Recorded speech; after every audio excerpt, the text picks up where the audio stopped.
Hello there, it's Brian here with the North American Guitar at Winter NAMM 2020. It's day 3, we're right at the noisy end of the main hall, but this is a real treat for me. I'm here with James Trussart of Trussart Guitars, long-standing fan. Beautiful looking space. How have you found the show so far? We're doing good, you know. I've been doing that for a long time, and so it's great to see old friends and customers and new people, and it's a whole, it's fun.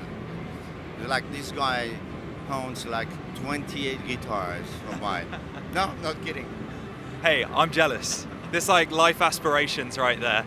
I think for anyone that hasn't played one of James's guitars, you're robbing yourself of a really inspiring experience. I mean, don't put your money in the bank, just buy James Trussart guitars. You heard it here first, that's the gospel truth of it. But you've got a huge range of things here. I mean, there's some stuff that, it's the first time for me seeing some really adventurous shapes, and just, I love everything's made one by one and you just get unique features across the board. But is there anything here that you're particularly excited by? Anything you're really... Well, I'm lucky to still be able to do what I've been doing for, a few decades and stuff. I started like in the early 80s, and it takes time to. It's like everything. It takes time when you dig into, something that you put your. You find yourself in your work, music or craft, like arts and craft, like I do. What I like about what I'm doing is like it's a mix of everything. I love to play. I love to play more than like that. What I'm able to, because I'm so busy. I'm still working myself on every guitar. It's not like I have a huge team and I'm the jack of all trades. No, it's true. Exactly. Well, I think that's what's so amazing about it. That's what. So I, it's like I've always I can write stuff on my phone, but I have always this little thing that because sometimes I'm like, oh yeah, this is a good thing. I don't want to forget about it. Then I go to the kitchen and oh fuck, I forgot about it. It's like, oh. Well, I think it's so cool that you've got such a... But I have no problem with like new ideas. It's just the only problem I have is time. Yeah. Time's not on my side, for sure. But it's a lot of hours and a lot of time consuming. And sometimes I'm thinking, what the hell are you still doing? Making guitars, whatever. Why don't you go to, Well, go to the beach, which is a half hour from where I live. Yeah. Well, it's great to see because I've been following your guitars since my early teenage years, right? And I've seen the thing that's amazed me is seeing stuff even like the Steelcaster, which is so iconic. It's still evolving. I'm still seeing I'm seeing Steelcasters with features that I've never seen before on them, and everything's still moving. And it's so awesome to see that progress hasn't stopped and that you're still involved, and that you're doing what you're doing, and the artist roster's growing and growing. It's just such a cool thing to be part of this journey, Yeah, it's kind of you got a vision of I don't know. It's like you hear a melody, you try to translate that. I don't know. I'm inspired by all kind of things. Like moving to California in the past, Louisiana was like I don't know. It was like very. It's linked to the music that's played there. I grew up like a lot of people my age with the same, like, you know, So I mean, we've from the blues to, you know, to whatever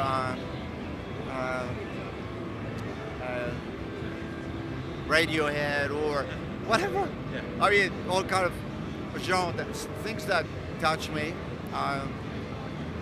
Different, and I'm a music fan, so I'm always like,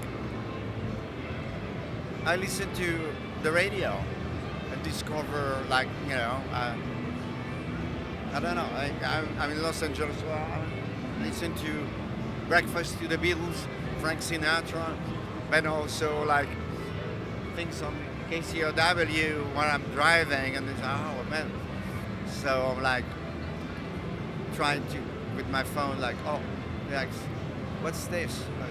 I get back to that, and I never have time to get back to that. Just to say that it's so much work, and I do all the engraving still myself. And you're like, probably I'm crazy. You sure are, and it's great. It's working. I mean, one thing that's really cool, so we've got 3 of your guitars at the minute. We've got 2 Steelcasters, 1 deluxe. That's a shame you have only 3. Hey, you're telling me. I'm constantly twisting the arms. Hey, let's make this happen, I want more. But those 3 are absolutely phenomenal. I love the gold foil in the Steelcaster. The deluxe obviously has so much going for it. But we've got our first Richard Fortus, and that is a really cool design. Yeah, Richard, he came yesterday. In fact, he discovered my guitars through, he told me Get Mouse Brown was this iconic like blues guy in New Orleans, and I met him in the like early 70s or something, and a friend of mine produced one of his albums in Bougalousa, and also Richard. So Joe Gore, I don't know with who, maybe with JRV or Tom Waits, or I don't know who at the time, and he just bought a guitar of mine, and now he's got, I don't know, he bought several, and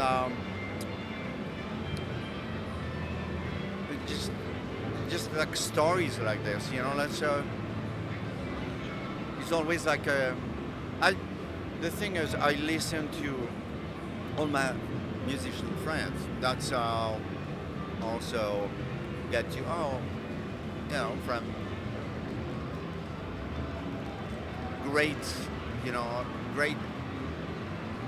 musicians, like, I don't know what to say, but like from Charlie Sexton, say, you know, comes we hang out, so all that mixed together, you know, it's like.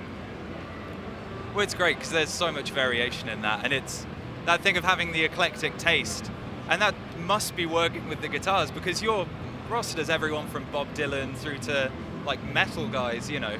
It's such an awesome cross section of the music industry, just to see in the guys that are drawn to what you do.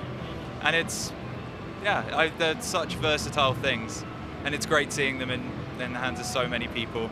And the fact that the influence works both ways, like with the Fortus, you know, you've got so many little things like the reverse bridge pickup, the reverse headstock, but then keeping, you know, the wooden body, still got all the metal. It's just such a great combination of clearly what works for him and what you bring to it.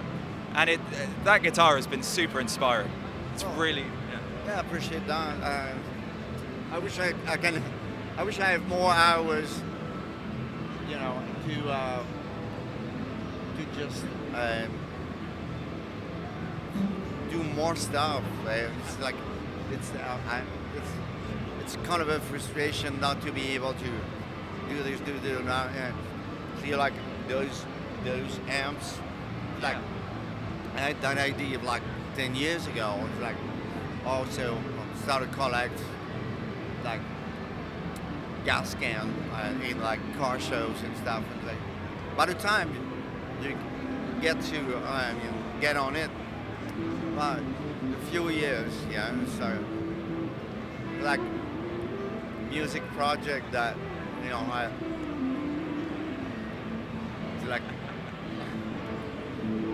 You want to do something together, or like we've been talking about it for 2 years. Meanwhile, he's doing bells. I'm doing guitars.